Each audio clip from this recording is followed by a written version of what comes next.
Hello and welcome to your Wildcat News. I'm Catherine Duckworth. And I'm Alexis Martin. Back in October, I spoke with a mother desperate to get medical cannabis legalized in Kentucky to help her daughter. Now, Governor Beshear has signed 2 executive orders regarding medical cannabis in Kentucky.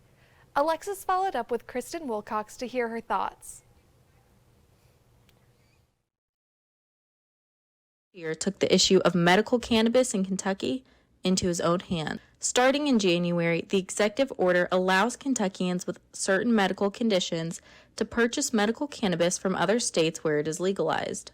He went above and beyond what we thought that he would be able to do, and this is going to help thousands of Kentuckians. For Kristen Wilcox, this means she can safely buy medical cannabis for her daughter. Lots of drugs these days have, they've been tainted with fentanyl, formaldehyde, and worse. So being able to go to a legitimate storefront and get actual medicine rather than having to depend on a shady black market dealer in a back alley is a big deal. Dr. Amber Karn is on Governor Beshear's advisory board. She finds cannabis is a safer substitute for many patients. And they are able to minimize the medication burden and adverse reactions that they have from other medications. Wilcox says cannabis is a much cheaper alternative to treat her daughter's severe seizure disorder, yet insurance doesn't cover it. It's a complete federal prohibition, and therefore companies and insurance companies workplaces and insurance companies tend to be very hands off and say, well, we're not going to deal with it until it's rescheduled. The 2-hour drive Wilcox will make to get medical cannabis for her daughter is easy, but she'll continue to fight for Kentuckians. We will continue to fight to ensure that people have safe access right here at home. There were 2 executive orders signed by Governor Beshear. The first pardons and allows for medical cannabis to be purchased in other states. The second regulates Delta 8, which contains a smaller amount of THC than marijuana. The College of Design is getting a new home. Construction is already underway for Scott Street for the brand new building that will house 7 majors within the college. Shelby Fox has more. It might not look like much now, but in 2024, this building behind me will be completely redesigned into the home of the brand new Gray Design Building. The Gray Design Building will be located inside of what was previously known as the Reynolds Building, a vacant tobacco warehouse on Scott Street. The new space will allow all 5 of the college's programs to reside together for the first time. So once we get the Gray building, it'll be really nice because everybody will be in one giant space, which I think will be helpful because a lot of the projects need a lot of collaboration, so it'll be easier to access all of those people. During construction, the college is operating out of multiple buildings on campus, including Funkhauser, Miller, and Pence Halls. The new collaborative space is set to open in August of 2024. So having the culture of architecture, interiors, historic preservation, these are all very, different fields of study, but they do all have commonalities. Biomedical engineering and landscape architecture will also be joining the college in the Gray Design Building. The architects working on the project hope to create a polycultural environment for the students to gather all in one space. For the Wildcat News, I'm Shelby Fox. Conversations about a mural in Memorial Hall are beginning again after a recent racism-driven incident in a campus dorm. The mural was created by Anne Rice O'Hanlon in 1934 as part of the Public Works of Art project. The project aimed to create work for artists during the Great Depression. The mural celebrated Kentucky's history, which included slavery. Throughout the years, the mural has been covered and displayed with context. In 2020, President Capelouto announced plans to remove the mural. Such removal is complicated by its location on a load-bearing wall. Currently, the building is locked and seldom used for classes or other meetings. Midterm elections wrapped up a few weeks ago, but if you thought you were done hearing about them, you're out of luck. The Republican Party is suing Maricopa County in Arizona over how the county conducted its midterm elections.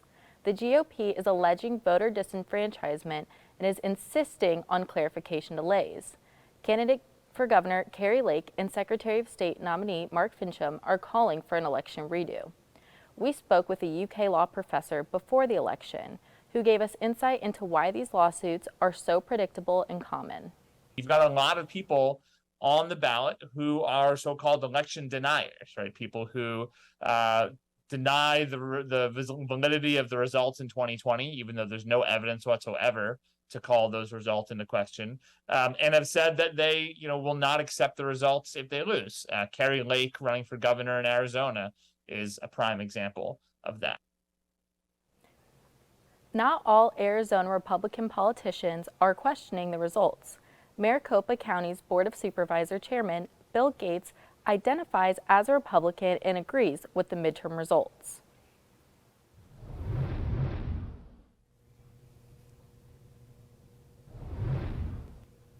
In news around the world, the World Cup is back in action.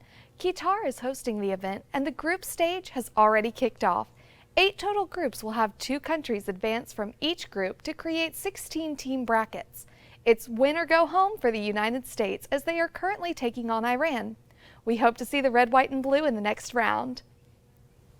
The World Cup is not without controversy, however. The Iran state media has called for the U.S. to be kicked out of the event after the United States Soccer Federation changed Iran's flag on social media. This change was made to show support for protesters in Iran. U.S. Soccer told CNN on Sunday that it was a temporary change for 24 hours to support women fighting for equal rights, but it always planned to go back to the original flag. Protests are going on in China after the Chinese government issued a zero-COVID policy this past weekend. The protests were sparked by a fire that killed 10 people and left 9 wounded. Due to firemen having to follow lockdown measures, the firemen were delayed from reaching the victims in time.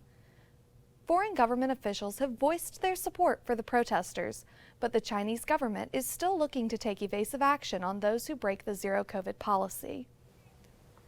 Coming up on Wildcat News, Jackson Houston has the latest in entertainment news. And Shelby Fox will have weather after the break. Stay tuned.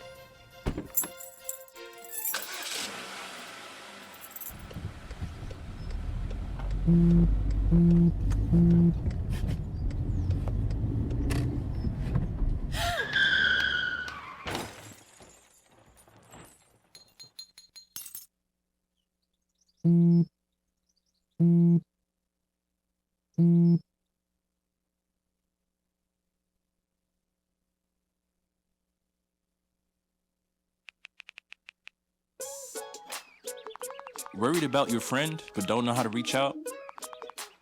You could say how are you or get a fake tattoo. You could ask with an app if it works for you. You could chat with them in VR. It's all good if you think you should check in. Yeah, you should. Whatever gets you talking. Reach out to a friend about their mental health. Whatever gets you talking. Learn how you can help at seizetheawkward.org. Multiple studies have shown that marijuana can slow both driver reaction and response time, which can be really dangerous. He's here. He's here. Wait. What? I can't drive. Why? My. Oh.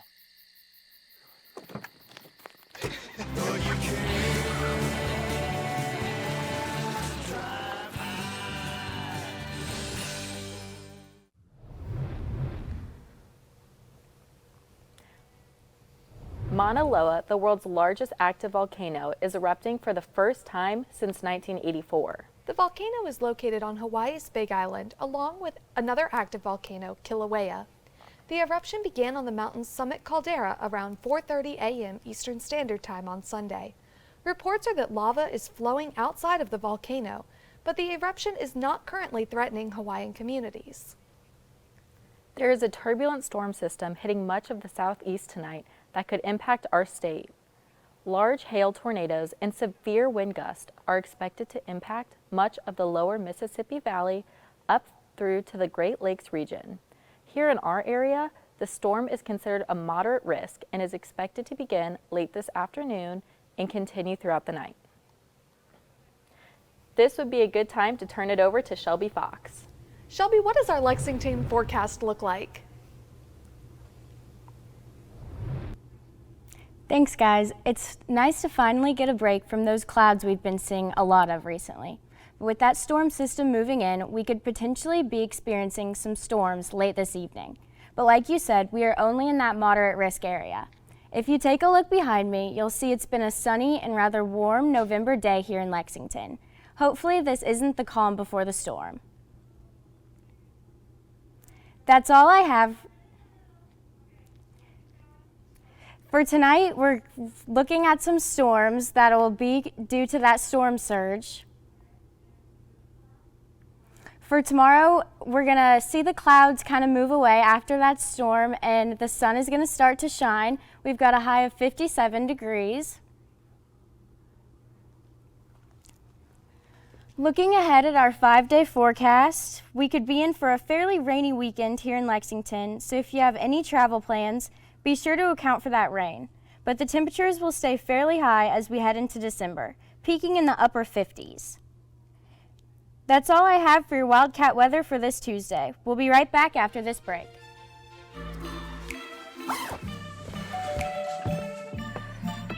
Yo, camping buddy. Okay, you guys ready? Dude, I thought you were driving. I thought you were driving. Oh, I never said I was driving. I definitely can't drive. Okay. If you're high, just don't drive. It's illegal everywhere. If you feel different, you drive different. Hey, Bobo, do trees tell each other stories? I'm sorry. I'm afraid I don't know that. Hey, why don't we go find out? Listen. Do clouds take naps? I couldn't tell you. Dad, do stars visit their friends? Look!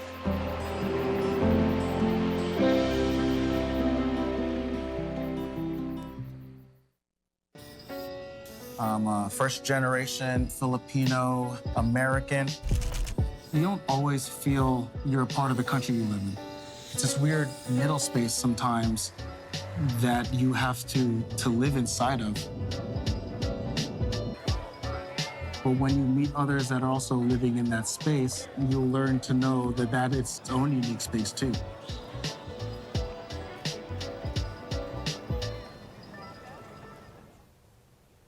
The holiday season is often a busy one in entertainment. Jackson Houston is here to bring us up to date on entertainment happenings here in the Bluegrass. Thanks, Alexis and Catherine. People tend to assume that you need a big fancy studio in LA, New York City, or Nashville to record professional quality music. With today's technology and the capabilities of streaming, Spotify and Apple Music have made it possible for anyone to chase their music-making dreams. Meet Brandon Ethington, better known online as Bobby 2 Times. Bobby is one of the many aspiring artists that has released music online since streaming has taken over. Since 2020, the rapper has released 2 albums, 2 EPs, and 8 singles on digital platforms. However, even with a massive catalog, Bobby felt something was missing. But all of that honestly was made so raw and without any mixing or mashing. That was really just me just releasing music. The music, the tape that we've been working on the past 10 months is like the first thing that anyone's ever like touched, mixed and mastered professionally, and you can hear it. The tape Bobby's referring to has been an almost year-long digital collaboration between he and his friend, peer, and producer, Enrique Jordan. If someone else is in the studio, I'm producing for them. If someone needs writing, I'm writing for them. I'm writing for myself. I have marble here. I bring raw marble to my studio and I chisel away at it until it sounds exactly how I need it to, wanted to, dreamt it to. While Lexington isn't the biggest scene for up-and-coming musicians, that has not stopped the determined artists. Enrique is a musician himself. He rents out a small room that he's transformed into a studio, or as they like to call it, the Melody Factory. We can make the same type of song here that they can make in Atlanta, California, Texas. It doesn't matter, like. Bobby and Enrique plan on releasing their tape for all to hear on New Year's Day via Spotify and Apple Music. Music isn't the only art form Kentuckians are stepping up and funding for themselves. Kentucky is a growing independent cinema space with plenty of filmmakers trying to get their stories told. In a time where movie theaters are seemingly dominated by multi-million-dollar Marvel films or the next big-budget blockbuster, smaller venues choose to represent the little guy. Independent films are a staple in any art house theater. While many moviegoers' minds may drift to the California and New York imports when they think of independent films, Kentucky has its place in the industry. One of the most sought-after local venues for filmmakers to debut their hard work is Lexington's very own Kentucky Theater. If we in some way can help document what life is like here and help people tell their stories either as a document, as a nonfiction film or through narrative film, through fictional film, that's really important to us, and we definitely see that as part of the mission of the theater, to tell those stories. These stories can take audiences to places they've only seen in their dreams, or their nightmares. Dane Sears of Bourbon County has spent the last 12 years perfecting his classic ghost story, The Hopewell Haunting. A few weeks ago, Sears saw his vision realized as his film premiered at the Kentucky Theater. Yeah, to me, it's a stepping stone for the next one. That's all I wanted to do with this movie, was to make it, to prove that I have what it takes to make a movie. And I'm not just talking when I say I want to make a movie. Now I've proven myself. This stepping stone is what many young filmmakers rely on for getting their follow-up projects made. The hope is a studio will see the debut effort and fund their next project. However, a studio backing a film does not always guarantee a quality product. Sometimes a studio can distract from a film's potential charm. Who are you? You lose a lot of creative control in Hollywood, and doing it, by yourself, independent, where you're really funding it yourself. You have complete control, so you can take risks. You can really make the movie that you truly want to make. Sears hopes to have The Hopewell Haunting streaming for audiences at home by December.